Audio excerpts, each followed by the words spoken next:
bank angle, bank angle. It takes only 25 seconds for Sriwijaya Air Flight 182 to spiral out of the sky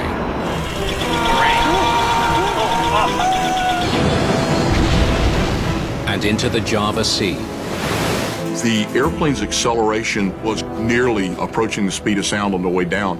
The forces just literally shattered the airplane. All 62 people on board are dead. As the investigator in charge, I have the responsibility to answer to the families what caused this accident. When investigators examine the flight data, It all started here. they discover an issue never flagged by the airline. So the system allowed a defect to slip through the cracks. Looks like it. It's actually quite startling. Whoa. I just don't understand how they could have missed that. It's shortly after 2 in the afternoon at Soekarno-Hatta International Airport in Jakarta, Indonesia. Sriwijaya Air Flight 182 is finally taxiing towards the runway. Departure was delayed almost an hour because of a monsoon. Looks like it's laying up even more. Good thing. The pilot flying today is 54-year-old Captain Afwan. 34-year-old First Officer Diego Mamahit is monitoring instruments. The captain and the first officer were both very experienced pilots. They had thousands and thousands of hours, both flying and on this airplane itself. The cabin is only half full due to the COVID pandemic. All of the 56 passengers are Indonesian nationals.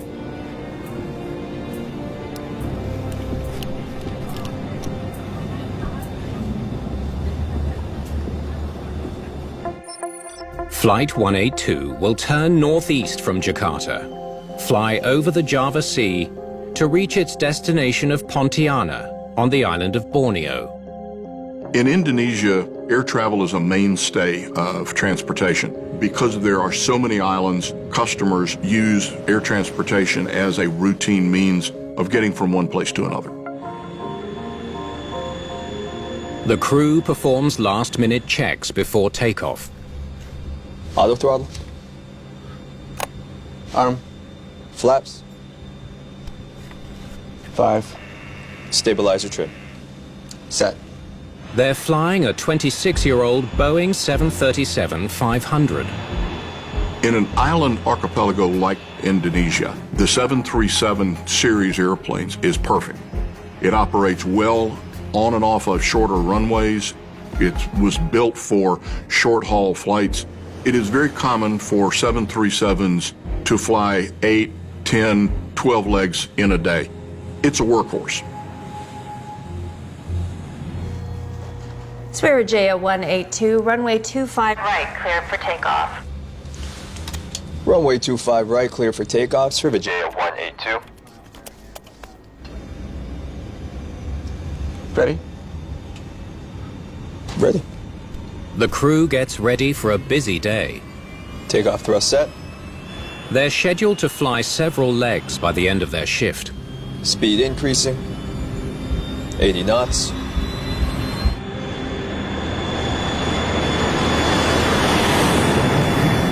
V1, rotate. V2, positive brake. Gear up.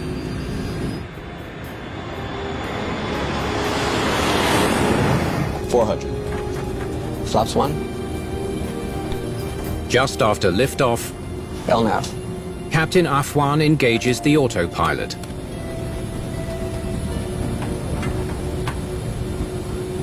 Flaps up. Most pilots really enjoy having the automatic system engaged as soon as possible because, of course, they're not actually hand flying at that point. So they have a little bit more awareness of what's going on with the airplane. Heading select. 2 minutes into the flight, the captain adjusts the plane's course, and the autopilot turns the plane east towards its destination.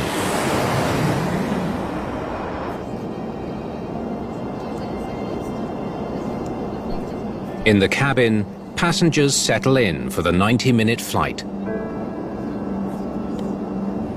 As the plane continues its ascent, the captain switches the engine power setting from takeoff thrust to climb thrust. Jet engines, like any other engine, sustain more wear at very high power settings. So once you get airborne, you reduce to a climb thrust setting so that you're reducing wear on the airplane.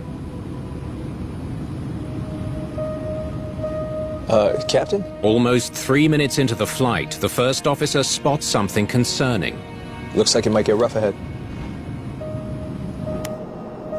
You always try to give the passengers the smoothest ride that you can, so we don't fly through thunderstorms. Let's turn a bit further east to be safe. Check if heading 075 is open. Yes, Captain. Request heading 075 degrees to avoid Weather, Sriwijaya 182. Sriwijaya 182, heading 075 approved. 075, Sriwijaya 182. The crew is given permission to divert to the right, around the weather. But the new route is very busy today.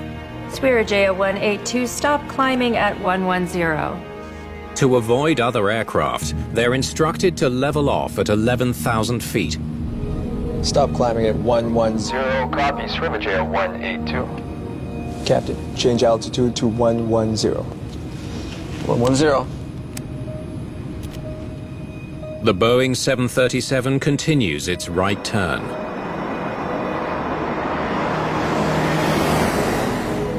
Three and a half minutes into the flight, Approach at 110. it nears the target altitude. 110.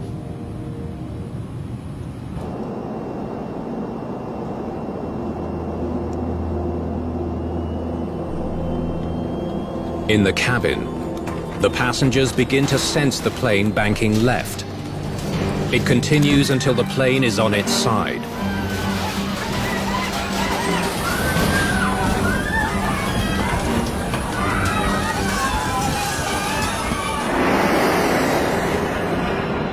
Back in Jakarta, the controller realizes Flight 182 is suddenly going off course and radios the crew.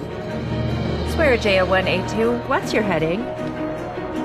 She gets no response. At that moment, Flight 182 is diving towards the Java Sea at an incredible speed.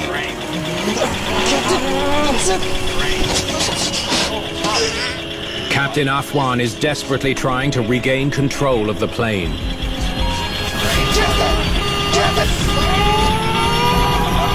But his efforts fail.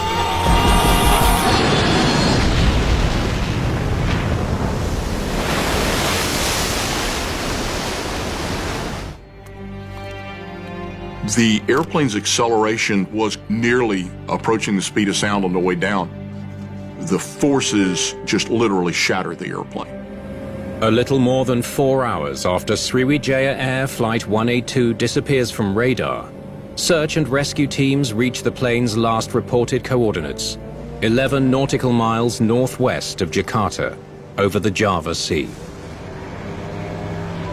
The team finds only an oil slick, small pieces of debris, and human remains. The Boeing 737 has disintegrated, and all 62 people on board are dead. With over 700 aviation fatalities in the last decade, Indonesia is already considered one of the deadliest aviation regions in the world. This accident needed to be resolved fairly quickly. People needed to understand it to gain confidence of flying in that region. Divers soon discover that most of the wreckage is buried in mud 50 feet below the surface. The scope of the wreckage was very wide, and it was monsoon season in Indonesia, where heavy rain and strong wind. So it was challenging for us to recover the wreckage. It's up to the team of investigators from Indonesia's National Transportation Safety Committee, the KNKT, to find out why the 737 plunged into the sea. The KNKT's lead investigator, Ray Nakayo, reviews video of the crash site of Flight 182, looking for the first clues as to what went wrong. No child. Hey, honey. Yeah, I'm looking at the video now. Pieces are really small. What's the distribution area of the wreckage? 80 meters by 110 meters? Okay. All right, thanks.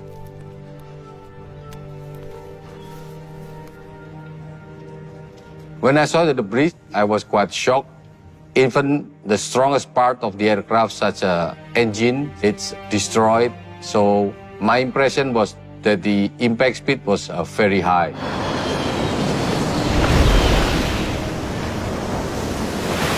Because pieces of the plane are buried in thick mud at the bottom of the sea, it will be impossible to recover the parts that might reveal the cause of the crash. Searchers concentrate on finding the plane's 2 black boxes instead. The black box contained the information on how the aircraft was flying, how the aircraft system performs, and the conversation of the pilots in the cockpit. It will be very difficult for us to determine the cause of the accident without the black box. Okay, let's pull up the radar track. Until the black boxes are found, investigators must rely on the evidence they do have, like Flight 182's radar track.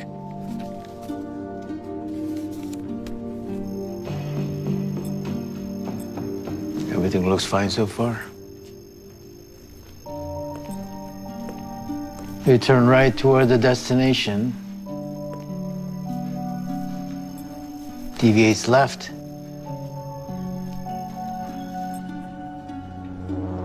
And drops like a rock. Flight 182 descended more than 10,000 feet in only 25 seconds. Both pilots were experienced pilots, so to be involved in such catastrophic accidents showed that something serious happened that the pilot could not handle. So did the crew give any indication they had problems with the plane? None. Investigators contact the controller for insight. But they requested a heading change to avoid weather. Request heading 075 degrees to avoid weather. Srivijaya 182. Srivijaya 182, heading 075 approved. 075, Srivijaya 182. Flying in Southeast Asia and Indonesia is always challenging. The weather is very tropical, which means that thunderstorms, monsoon rains are a matter of routine. Okay, let's see what they flew into. Did weather conditions play a role in the accident? They will pull all the meteorological data available to see if there are any external forces being applied to the airplane, such as wind shear. So this is a storm here. They examine satellite images of the weather conditions at the time of the crash. Had the flight path. They were definitely flying around the bad weather, not into it. But some cloud cover.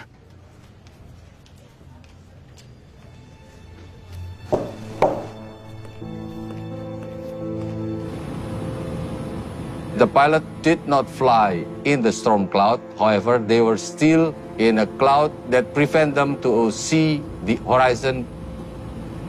Heading select.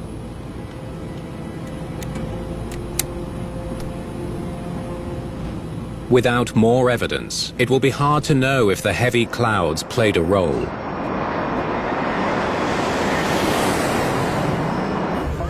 Three days after the crash, the search for the black boxes is successful.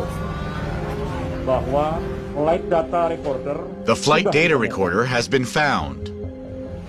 They also find the cockpit voice recorder's locator beacon. But the CVR itself has disintegrated, and the critical memory card is missing. They will need to continue sifting through the mud to find it. Will the flight data be enough to determine why the pilots lost control of Flight 182? Yang kami perkirakan akan memakan waktu It will take us 2 to 5 days to read the record. Hopefully, everything will be fine, and the mystery of this incident can be unveiled. Within days of finding Sriwijaya Air Flight 182's flight data recorder, investigators review the plane's flight parameters. Look at that. The thrust levers should always be moving together, but they split, causing the right engine to stay at full power and the left move to idle. The team discovers the thrust levers powering the left and right engines were at significantly different settings. Finding the thrust lever split was a breakthrough to the investigation. It answered our questions why the aircraft veered from the flight path and dived in such ways. That amount of split will push a plane on its side. There was a lot more thrust on the right side of the airplane than the left side of the airplane. But what could have caused the thrust levers to split? It all started here, when they changed from takeoff mode to climb mode.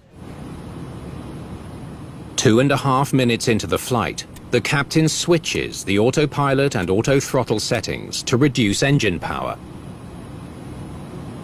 Less power is needed, so the auto throttle should be pulling both thrust levers back.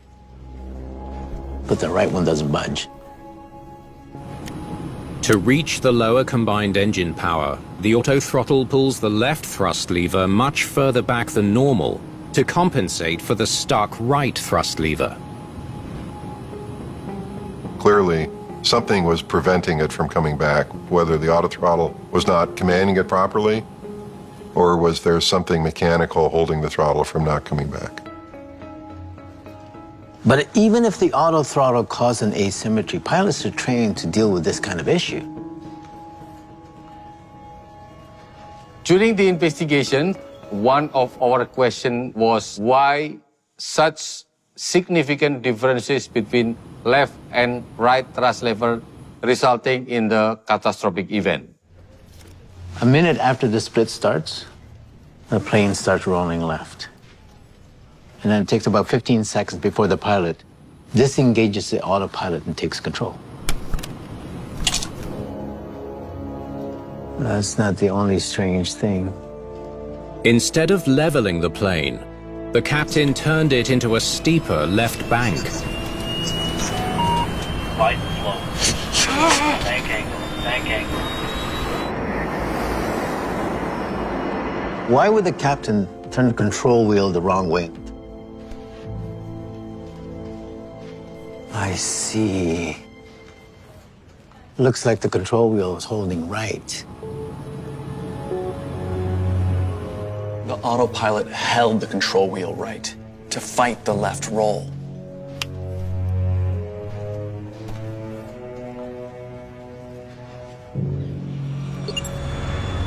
With the right engine creating more thrust, it caused the plane to bank to the left. The autopilot fought to level the plane, but it ultimately failed.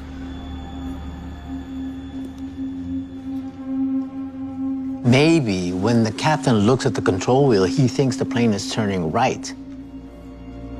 The captain grabs the control wheel, disengages the autopilot, and turns left. But of course, this was exactly the opposite action that they should have taken. The left turn quickly becomes an irreversible left roll. Bank angle, bank angle. Bank angle! Captain!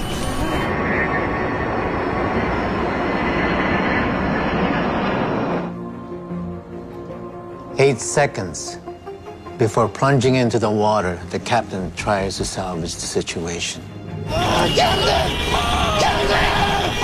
Captain Afwan finally pulls the right thrust lever to idle, but it's too late. What would have been a minor overbank condition resulted in a loss of control in flight that resulted in loss of the airplane.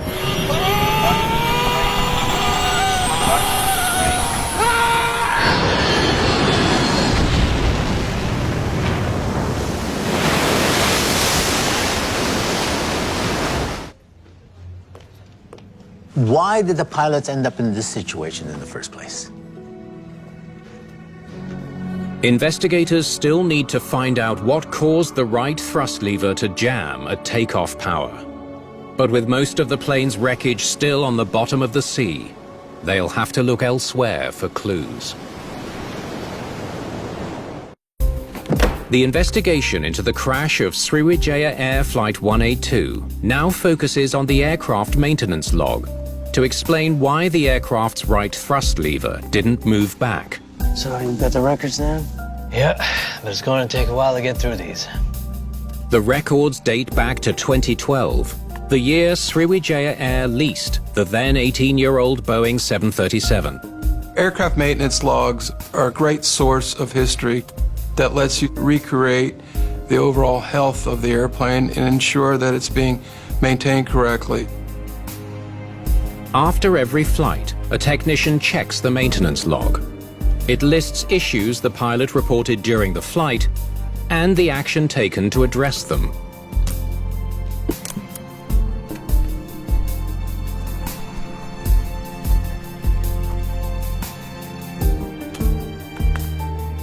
The plane flew an average of 7 flights per day.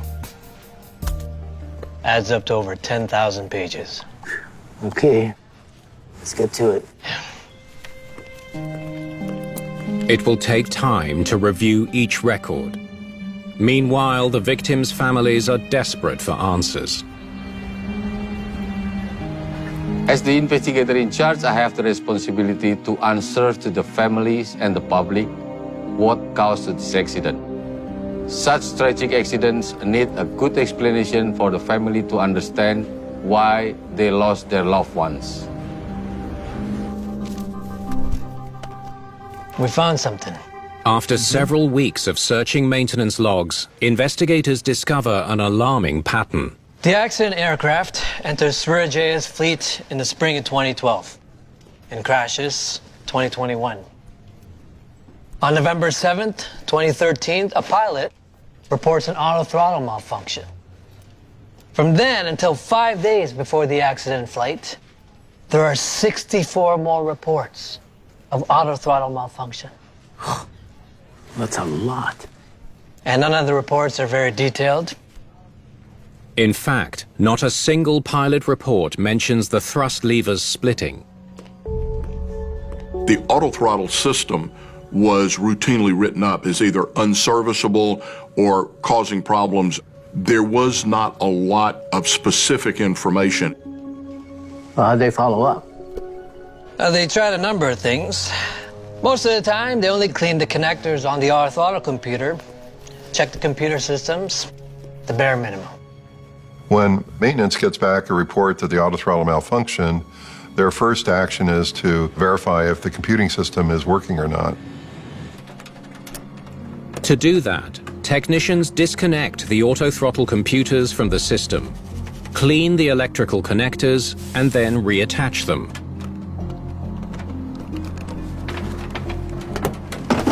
They then perform a computer test in the cockpit that detects and diagnoses faults.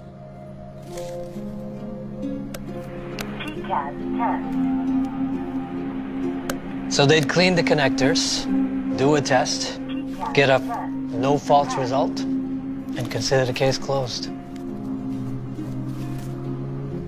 But the autothrottle problems kept on happening. The quick fix work, such as cleaning and reconnecting, is not the correct action for the problem. The line maintenance engineers should go to the next step to fix the problem. Did they try anything else? Yes.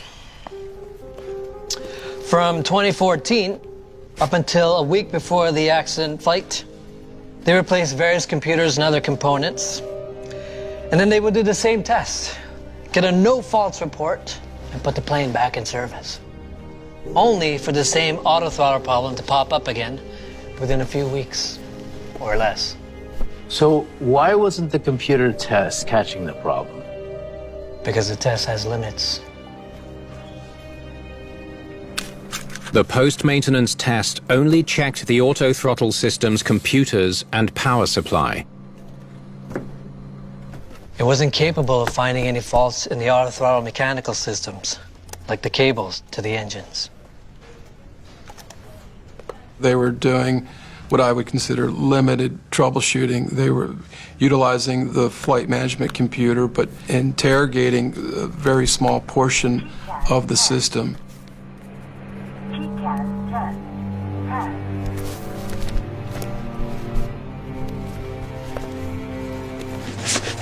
We double-checked the logs to see if they ever inspected the cabling all the way to the engines. And? They never did. Was there a persistent mechanical malfunction that Sriwijaya's maintenance department failed to detect? With much of Flight 182's shattered wreckage still sitting on the floor of the Java Sea, the Indonesian investigators come up with a novel way of finding the answer. Does Sriwijaya have any other 737-500s like this one? Let me check.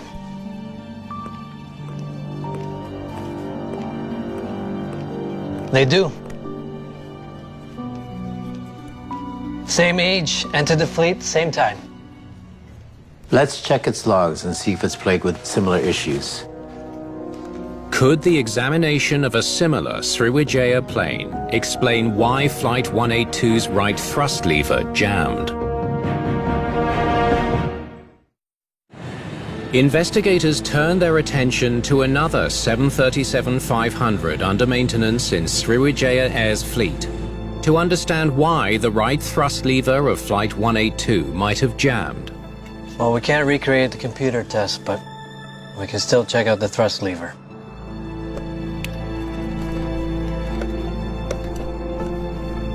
There's resistance. Ketika kita tahu bahwa thrust lever, when we know that it's hard to move the thrust lever, that means there's an obstacle or friction on the cables. friksi pada kabel tersebut. Okay, let's see what's going on. The investigators check the inner workings of the throttle assembly. Whoa. Been a while since anyone cleaned this out, if ever. Let's check the condition of the cables. Looking at the thrust lever mechanisms in one particular area is not enough. You have to look at where it's originating from and where it's going to, in this case, from the flight deck into the engine. Pass that up here. They examine the cables running down from the cockpit and through the equipment bay to see if they can find something that could cause thrust levers to jam. When you're in the electronic and equipment bay, you're doing two things. You're visually inspecting, and you're also feeling for anything that could be binding or sticky. Check out the dried lubricant. Add some dirt and some rust.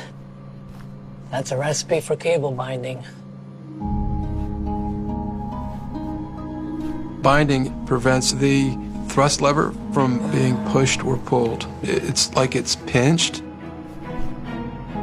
So, the planes are the same type, same age, maintained in the same ways. It follows that the accident plane would have the same problem. The team assumes that the cable for the right thrust lever bound, preventing it from moving. To compensate, the autopilot had to keep pulling back the left lever. What's unclear is why Sriwijaya let the throttle system deteriorate so badly. You never let an airplane go with binding or friction. It's something that every line maintenance engineer, technician understands, that you have to isolate the problem and not accept any form of binding or friction in a control surface. Okay, thanks for your time. Investigators interview officials from Sriwijaya Air to determine why the airline did not address the cable binding in the plane's throttle system. Well, that was enlightening. How so? Management didn't think the auto throttle issues occurred frequently enough to warrant a grounding or an inspection. So they never knew that the cables weren't moving properly. How could 65 malfunctions not be considered frequent enough? Because it didn't meet the regulation's definition of a repetitive defect. According to the Indonesian Ministry of Transportation, for an issue to be considered a repetitive defect, it must occur 3 times over 15 flights on the same aircraft. None of Sriwijaya Flight 182's auto-throttle issues met that condition. So the system allowed a defect to slip through the cracks? Looks like it. It just seems strange that the thrust levers could split so much without some warning kicking in. Does the airplane have some fail-safe mechanism for preventing thrust lever asymmetry? I'll look into it. The 737 was unique by having independent thrust lever controls for the left and the right engines. And so that inherently provided for failure modes that could cause one thrust lever to be driven differently from the other. You were right. 737 Classics have a system that disconnects the auto throttle. The system is called the Cruise Thrust Split Monitor, or CTSM. It detects any significant difference in thrust between the left and right engines. The CTSM is designed to disconnect the autothrottle before the split gets to be so much that the autopilot can't fight it. Was the CTSM working properly? Okay, the auto throttle is supposed to disconnect under these 3 conditions. The flaps are less than 12.5 degrees. The difference in power between the 2 engines is at least 700 pounds, and either spoiler is extended more than 2.5 degrees for more than 1.5 seconds. Flight spoilers are surfaces on the wings that work in tandem with the ailerons to control an airplane's bank. Did Flight 182's flight parameters meet the conditions to automatically disconnect the autothrottle? Okay, so their flaps were at 0. Condition 1 met. And the difference in power between the engines, it's 700 pounds early in the flight. Condition 2 met. The spoiler hit 2.5 degrees for 1.5 seconds here. Condition 3 met. Except the auto throttle disengages 30 seconds after the spoilers met their condition. Investigators now know the CTSM, the plane's last line of defense against the thrust asymmetry, activated too late.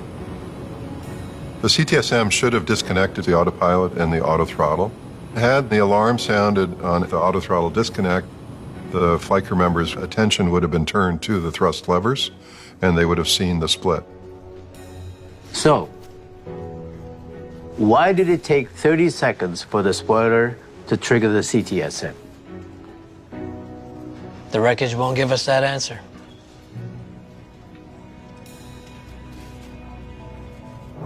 Even though the debris at the bottom of the sea could not tell us about the flash spoiler, we tried to find the evidence somewhere else.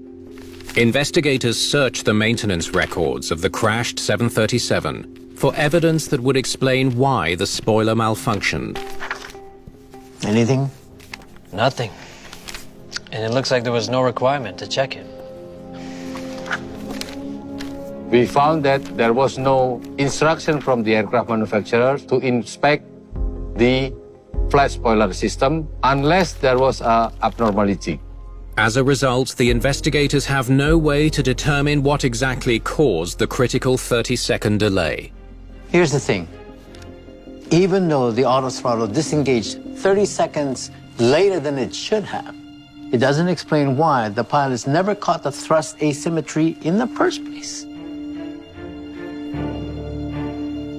We need that CVR.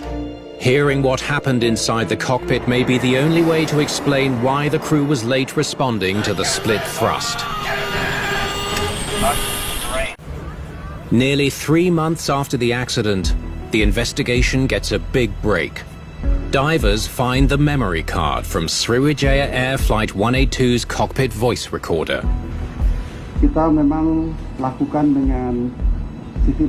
We did it systematically, and thank God, last night at 8 o'clock, we found it. Will the CVR explain why the pilots failed to notice the split in the thrust levers, and why the captain turned the plane the wrong way? Okay, let's start here when the thrust levers begin to diverge. Let's see if they notice it.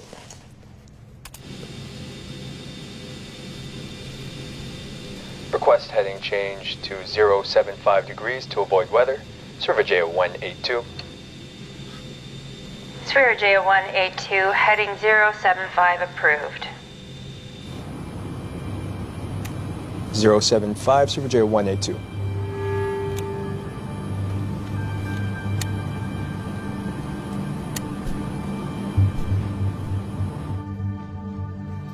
Approach at 110. 110. Not a word about the thrust levers. So now, the plane is starting to roll left. It's what the investigators don't hear that stands out.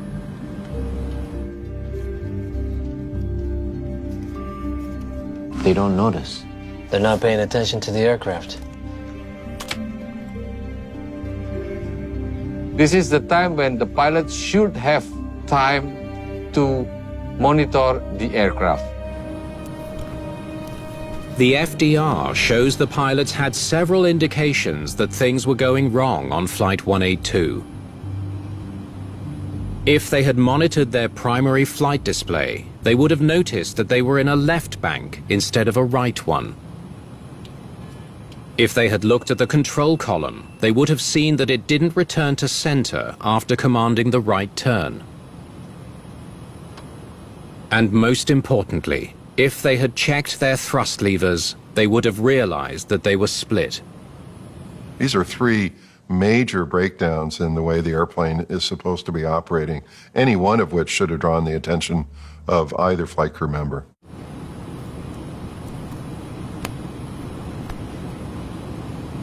They gave all responsibility for flying the plane to the auto throttle and the autopilot. Auto throttle? Arm. It's what investigators call the ironies of automation.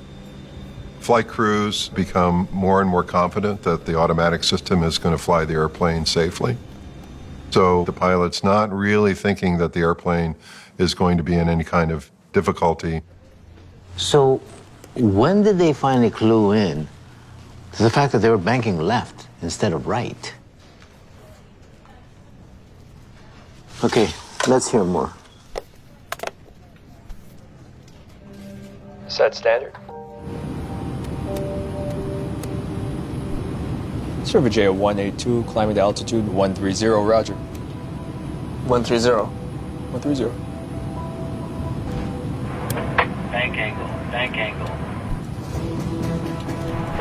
Bank angle, bank angle. Oh, sorry. Bank angle, bank angle.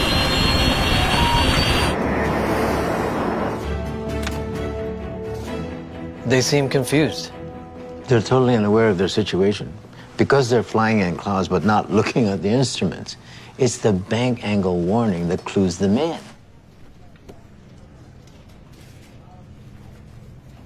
The crew was clearly startled. They didn't understand what was going on. Bank angle, bank angle.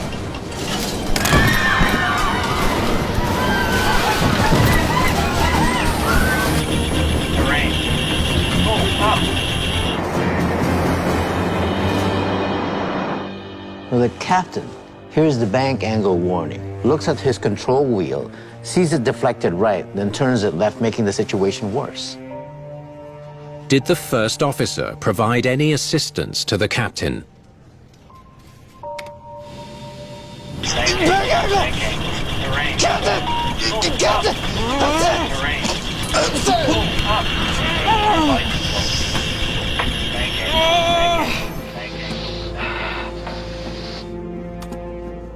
The first officer isn't helping at all. He's completely forgotten all his procedures. The co-pilot did not provide significant information to the captain. The aircraft attitude, whether at left or right, or pitching down or pitching up, as described in the procedures. Even after the auto throttle disengages, it still takes the captain 10 seconds to bring the right thrust lever back to idle. If the auto throttle disengaging doesn't prompt him to do that, what does? It was the overspeed warning.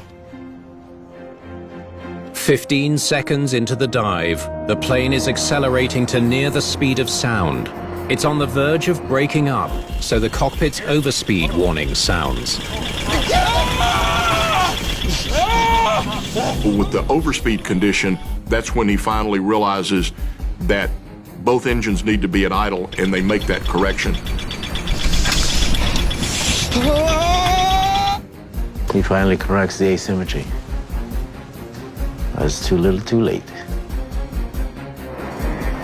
If the aircraft flying higher, maybe 30,000 feet, the aircraft might have recovered.